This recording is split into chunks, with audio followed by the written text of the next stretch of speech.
नमस्कार, मैं प्रद्युमन जोशीला नलवा। हरियाणा में लोकसभा और विधानसभा चुनाव का काउंटडाउन शुरू हो चुका है। एक ऐसा नेता है जिस पर ना केवल उनकी खुद की पार्टी की बल्कि हरियाणा प्रदेश की तमाम राजनीतिक दलों की और राजनीति में जिन लोगों की दिलचस्पी है उनकी और राजनीतिक नेताओं की नजरें लगी हुई हैं। वो नेता क्या फैसला लेता है और वो कब फैसला लेता है, इस चीज पर बड़ा प्रश्न खड़ा हुआ है। और लगातार जो है प्रदेश की राजनीति की जो बारीकियों को लोग जानते हैं वो इसी चक्रव्यूह में फंसे हुए हैं कि कब वो नेताजी और क्या वो फैसला लेंगे। जो सूचना मिल रही है वो ये है कि हरियाणा प्रदेश की राजनीति के कद्दावर नेता रहे, देश की कैबिनेट में, मोदी कैबिनेट में इस्पात और ग्रामीण विकास जैसे महत्वपूर्ण विभागों के कैबिनेट मंत्री रहे और किसान मसीहा चौधरी छोटूराम के राजनीतिक वारिस, हरियाणा के पूर्व वित्त मंत्री, कई बार रहे मंत्री, प्रदेश कांग्रेस के रहे अध्यक्ष, उचाना से रहे कई बार विधायक और लोकसभा और राज्यसभा दोनों सदनों के रहे सदस्य चौधरी बीरेंद्र सिंह डूमरखा 3 दिसंबर के बाद किसी भी दिन कोई बड़ा फैसला ले सकते हैं। अब चौधरी बीरेंद्र सिंह का पूरी तरह से भारतीय जनता पार्टी से जो उनका लगाव है वो धीरे धीरे कम होता हुआ दिखाई दे रहा है, क्योंकि चौधरी बीरेंद्र सिंह का आज तक का उनका एक राजनीतिक इतिहास रहा है कि वो बेबाक राजनीति करते हैं। जो उनके मन में आता है, जो उनके दिल और दिमाग में आता है वही चीज वो करते हैं। वो किसी भी बड़े से बड़े तुर्रम खां नेता का कभी कोई दबाव नहीं मानते।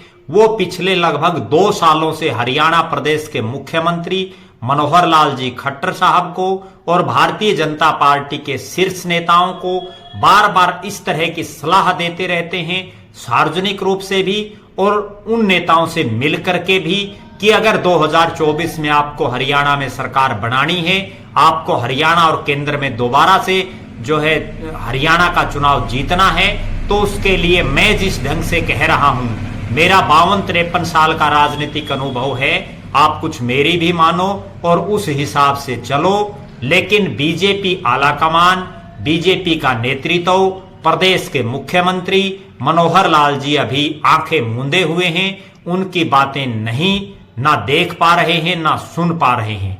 चौधरी बीरेंद्र सिंह ने अभी 2 अक्टूबर को जींद की धरती पर मेरी आवाज सुनो नाम से एक बहुत बड़ा कार्यक्रम किया, जिसमें 20,000 से ज्यादा लोग बिना झंडा और बिना डंडे के आए।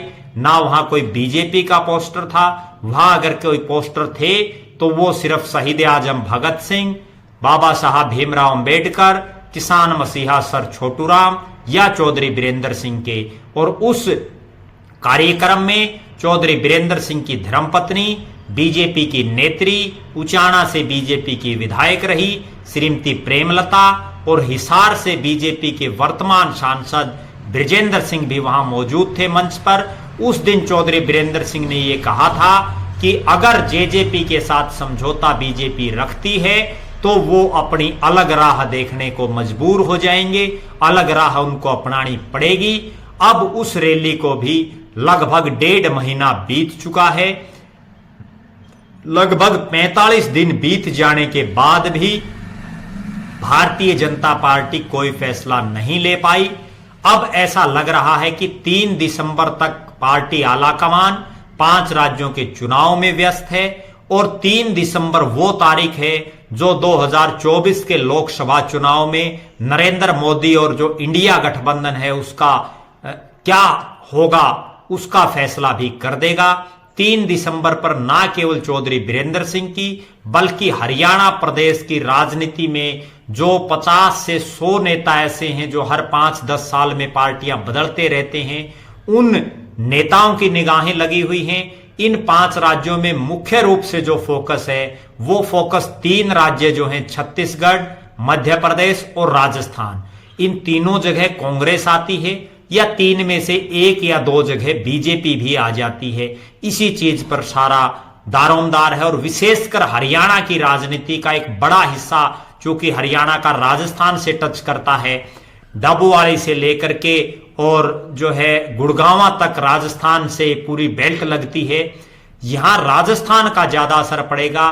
चौधरी बीरेंद्र सिंह जो फैसला लेंगे वो यही है कि अगर राजस्थान में भारतीय जनता पार्टी की सरकार रिपीट कर जाती है तो चौधरी बीरेंद्र सिंह बीजेपी में ही रहना पसंद करेंगे और वो कोशिश करेंगे कि उनके बेटे बृजेंद्र सिंह को फिर से हिसार से टिकट मिले और उचाना से उनकी धर्मपत्नी को टिकट मिले और उन्हें भी पार्टी संगठन में या कोई बहुत बड़ी जिम्मेवारी, कोई राज्यपाल टाइप का उनको पद मिल जाए।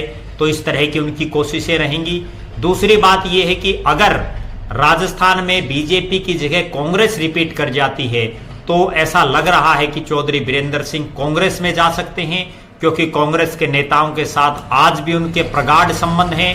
श्रीमती सोनिया गांधी, राहुल गांधी से लेकर के पार्टी का जो शीर्ष नेतृत्व है उसमें आज भी चौधरी बीरेंद्र सिंह की इज्जत है। चौधरी बीरेंद्र सिंह का एक बड़ा नाम है, लिहाजा चौधरी बीरेंद्र सिंह 3 दिसंबर पर ही टकटकी लगाए हुए हैं।